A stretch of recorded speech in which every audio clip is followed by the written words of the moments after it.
Yung sitwasyon ngayon ng social, so yan, naka-align na yung Christmas tree, tsaka dito papailawan yung Christmas tree nila, so ng Masbate City. So yan po. At ang iba dyan ay nagde-decorate na ng adapt a tree. Ayan o. So may mga nakikita na tayong mga nagde-decorate na ng mga tree or ng mga puno. So yan. At papagandahin palalo yan ng provincial government ng Masbate.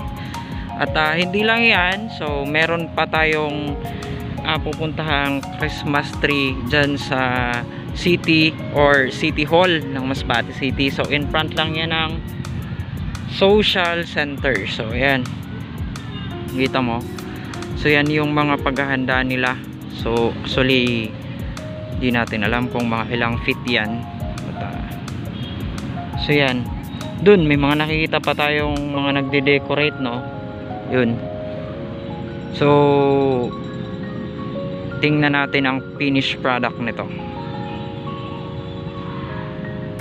So makikita mo, pinapanguha na nila yung mga bakas ng bagyong Uwan at bagyong Opong. Ayan o. So sa mga nagtatanong ho, ayan yung Christmas tree.